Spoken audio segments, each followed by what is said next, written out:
Hello, everybody. How are you? Back again with another look at Detroit history. Now, we've talked a little bit about the early days, and we're going to continue on that theme for just a little bit longer because it's important to look at the economy, like what was going on in Detroit that they were able to sustain in those early days. Well, guys, it comes down to fur. The fur trade was the economy, much like cars were later on. Furs and the fur trade are what started a lot of the settlement in that area from European settlers, mostly the French. In fact, the person that named Detroit was a fellow named Cadillac. That's right, Cadillac, and named Detroit. It's actually sort of an extended name. I don't know exactly why they did it this way, but it was Detroit La Chambre de la Caiche, which means Detroit, the city of big fur. And so I'd say in the early 1700s, you had mostly French, you had some British. Again, this is before the wars that took place, all right? So you just had these, explorers, frontiersmen, settlers, you had frontiers ladies, or just the rough and tumble of the pioneer days of America, right? When it was all starting to come together. So in a city of several million now, back then you only had like a few hundred.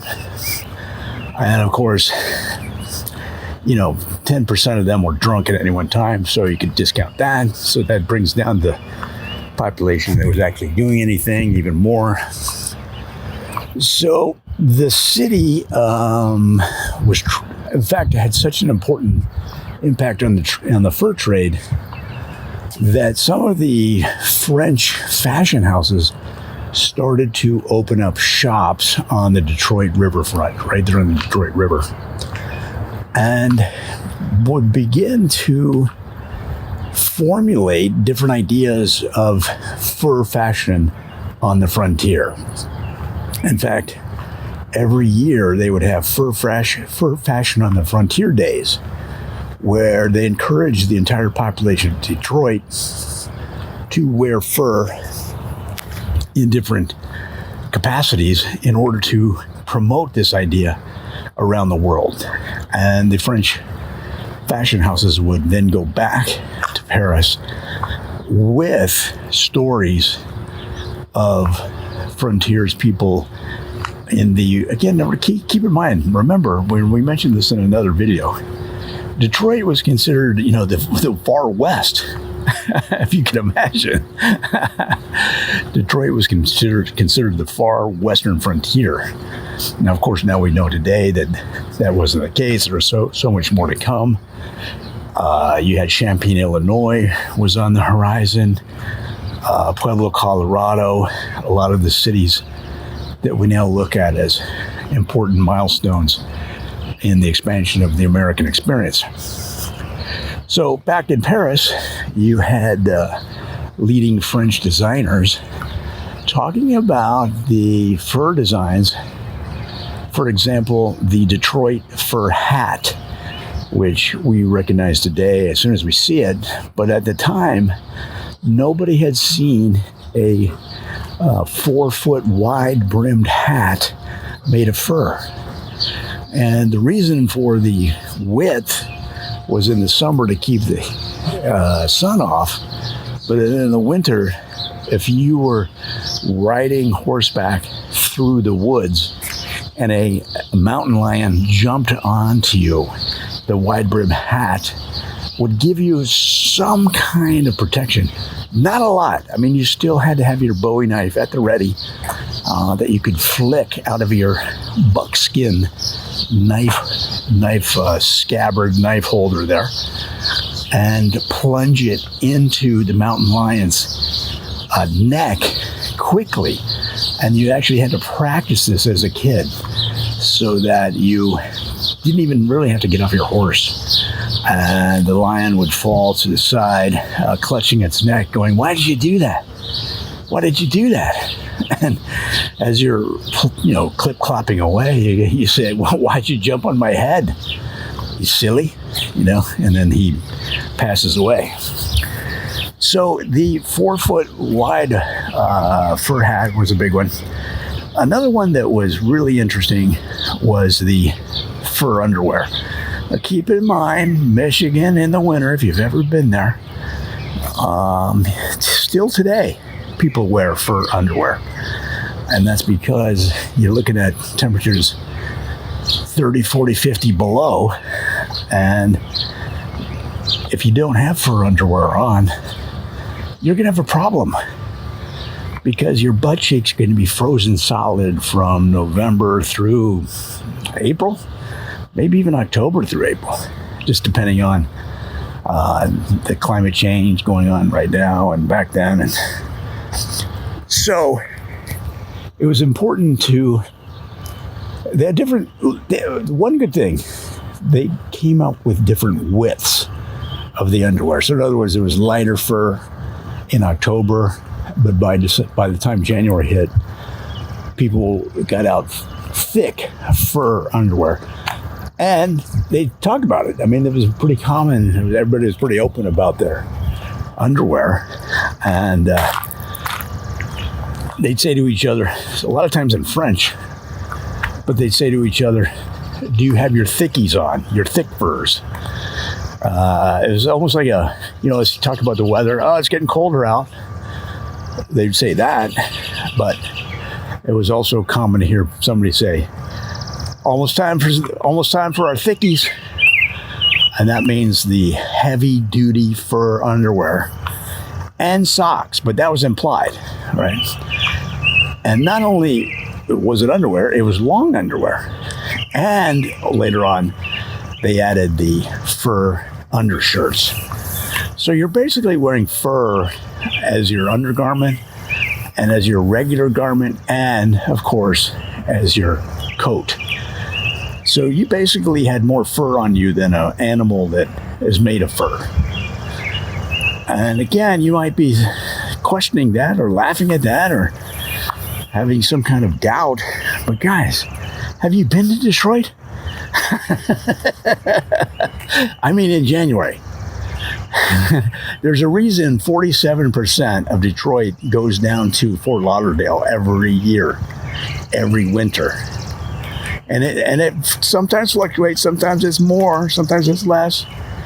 But studies by the U.S. government on Detroit migration shows that 47% of the city goes down to Fort Lauderdale every year. That's why in Fort Lauderdale during the winter months, you'll see specials in the restaurants that'll say, "Detroiters, come on in for discount, for your Detroit discount."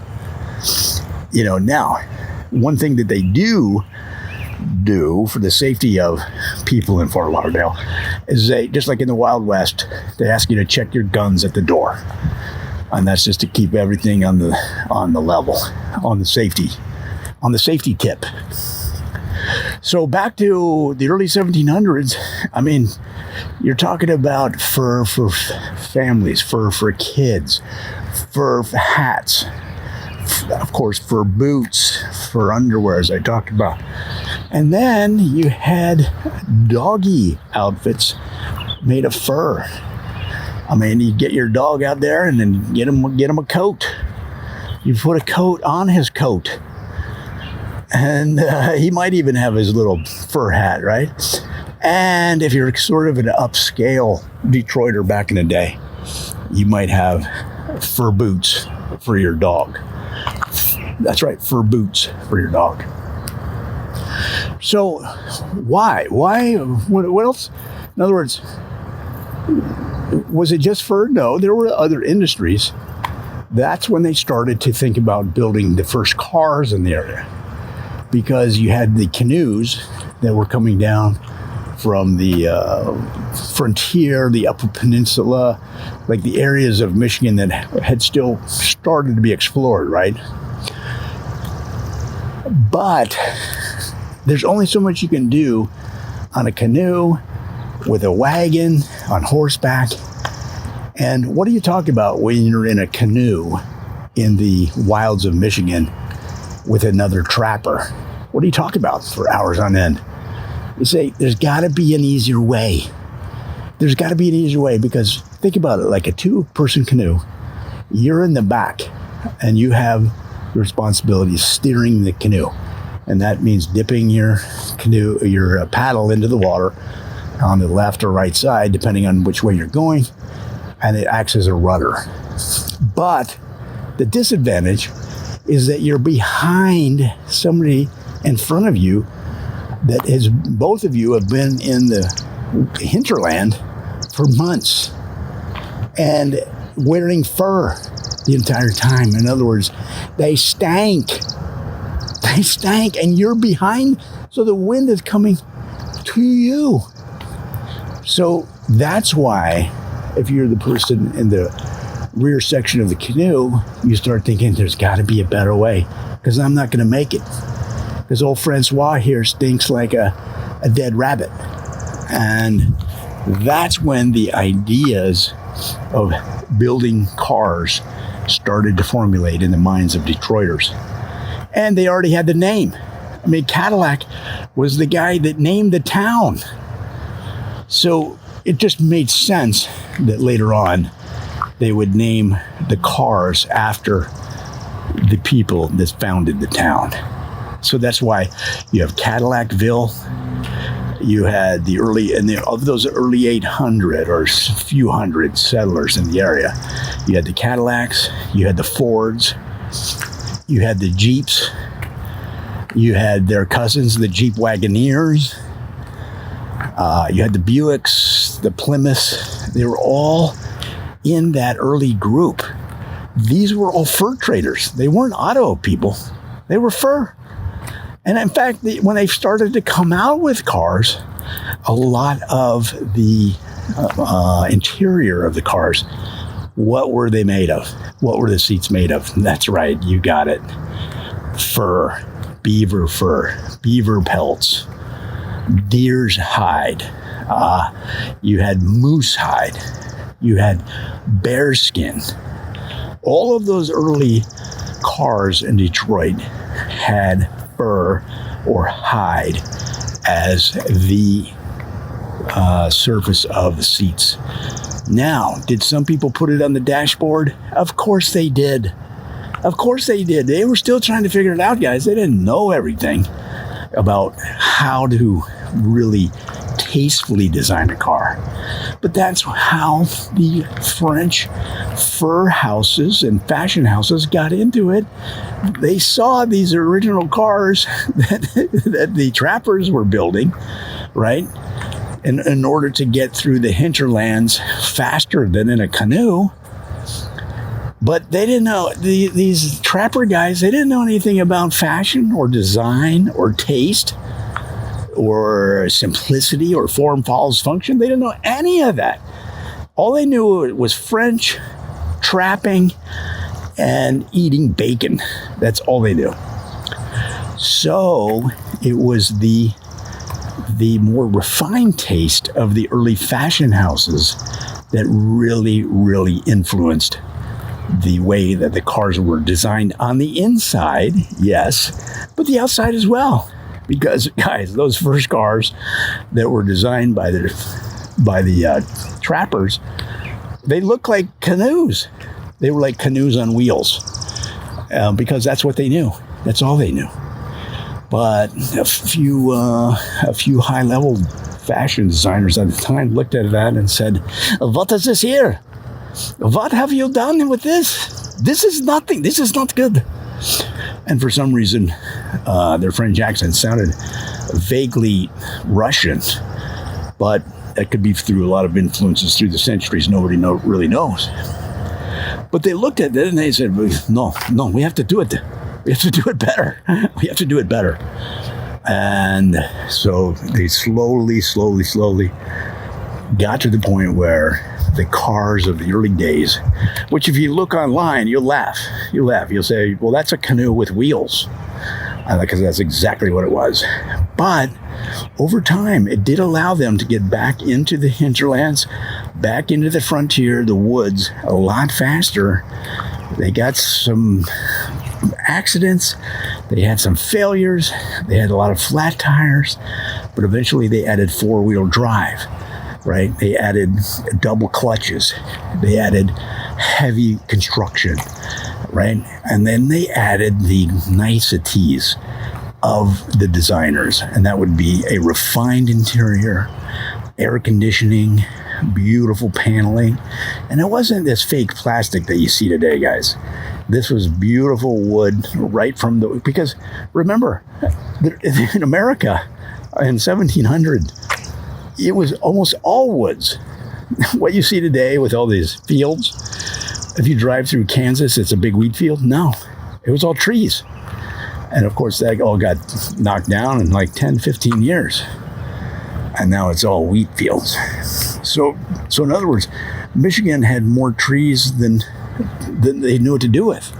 So it was very easy to add beautiful oak, elm, Dutch elm, pine accents to the early canoe cars, and then later, of course, to the automobiles that we know today. Well, guys, I hope that gives you a quick snapshot of the fur trade in early Detroit, the influence and the expansion of the automotive names. Of course, they didn't know them at the time that, for example, Cadillac was going to be such a big name in automotive history. I mean, up to that point, the highlight of the accomplishments of that family was that they named the town. But now you have this huge manufacturing base. And of course, it adds to the illustrious history of their family name and, of course, the entire automotive industry.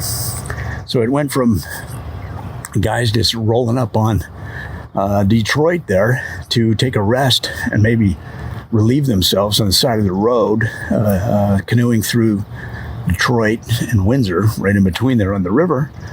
It's like 5-6 guys. Now, of course, there was people already living there. That's not to discount that. But in terms of the history of European settlement, it was like 5 or 6 guys. They're like, what is this? What is this place? And Cadillac, he said, this is the Detroit. And they're like, this is all done in French, guys. What they call muskrat French. The early days, they called it muskrat French, which was kind of a rougher, because keep in mind, these original frontiersmen, they were not the cream of French society, right? They were guys that were escaping the law. They were outsiders, right? They were rebels. So they didn't speak the Queen's French, right? King Louis French. It was guttural, it was street French. And the Cadillac fella, he said, this is Detroit. This is Detroit. And it stuck from there, and it expanded over the years. All right, guys, come on back. We're going to have so much more on Detroit. It's Detroit Week here at the Comedy Bunker. And if you have any questions, leave them in the comments. If you know things about Detroit history you want to share with everybody, leave it in a comment, and we'll help grow the entire community as we learn more about this city. Talk to you soon.